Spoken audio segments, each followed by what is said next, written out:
Hi, I'm Wendy Ventura, personal relationship coach. Thanks for joining me. We're up to day 40 today of the 40-day marriage challenge that we're doing.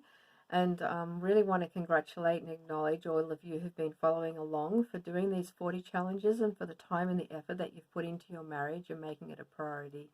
I really trust that you've got as much benefit out of these challenges as what I have in our marriage. But today we're talking about sexual intimacy, and I've left this one to last because, as we work on all other areas of our marriage, as we have been doing in these last 40 days, most people will just notice a natural deepening in their sexual intimacy because as we learn to connect on a deeper level on all other areas of our marriage, we will naturally enjoy a deeper sexual intimacy. So I guess the challenge is just to continue to deeply connect with your spouse on all levels of intimacy, so that you can enjoy this deeper connection in sexual intimacy. Talk with your spouse about your different needs, desires, and preferences so that you can be able to have a mutually satisfying and pleasurable experience. So, sex is a gift that God has given us to enjoy within marriage, and it does make the marriage relationship unique. Um, and it is a way that we can deeply and intimately express our love to our spouse in a way that's pleasurable. And often we could have some false or limiting beliefs around sex, which can hinder us being able to enjoy the experience the way God intended for us. So, working through those first might be necessary. But, you know, as we've talked about over the last few days, there are many differences between husband and wife. And so I guess it's worth noting a few of those here as well. As I said, the husband desires, loves to be respected and appreciated by his wife, and he loves to feel successful and desired by her, and this relates to the bedroom experience as well. And a wife loves to feel like she's his priority after God, and that he is deeply attracted to her and desires her as well. And I guess men also have a usually a higher sex drive than women, depending on what stage of life the woman is at. That will vary. And other differences are men are more aroused by sense of sight and smell. Women are more aroused by emotional connection and by touch. Women enjoy foreplay and a closeness after sex, whereas men don't really look for that as much. But men tend to look to sex. We call it make-up sex because it's an easy way for them to feel deeply connected with the wife, whereas a wife often looks for more deep emotional connection, after a fight, for that reassurance and connection. So that's just a few differences, but each of us will have our own unique, specific preferences, desires, differences, and so that's why it's really important to have open and honest communication with your spouse to be able to talk about what it is that you like. And one way of doing this might be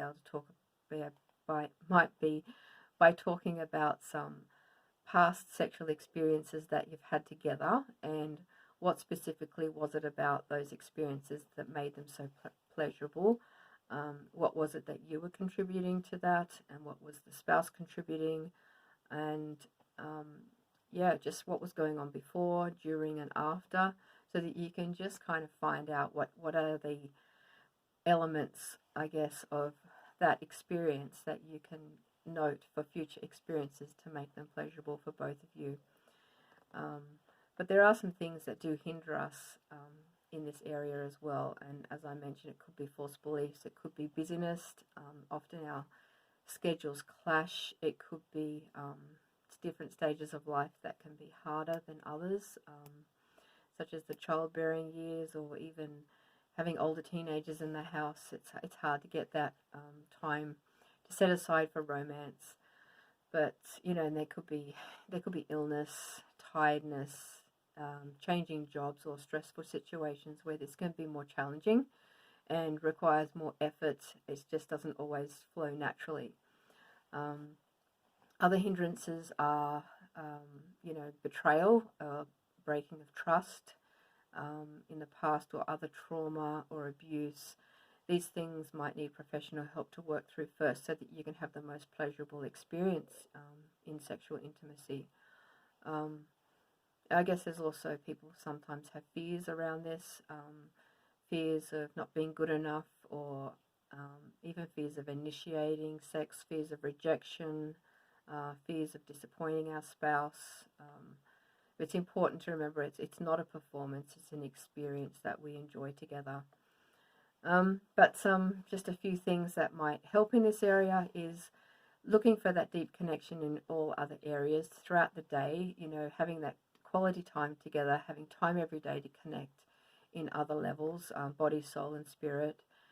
Just remembering the 5 love languages that we talked about so that each of us are feeling loved in a way that's meaningful to us. I guess setting aside time, having the energy, right timing.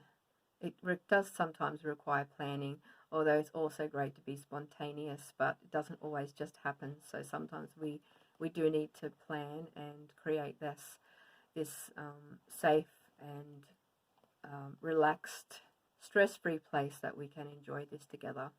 So even maybe take turns of organising a date night or a romantic getaway once in a while, just to show that you do value your spouse and you do value this part of the marriage.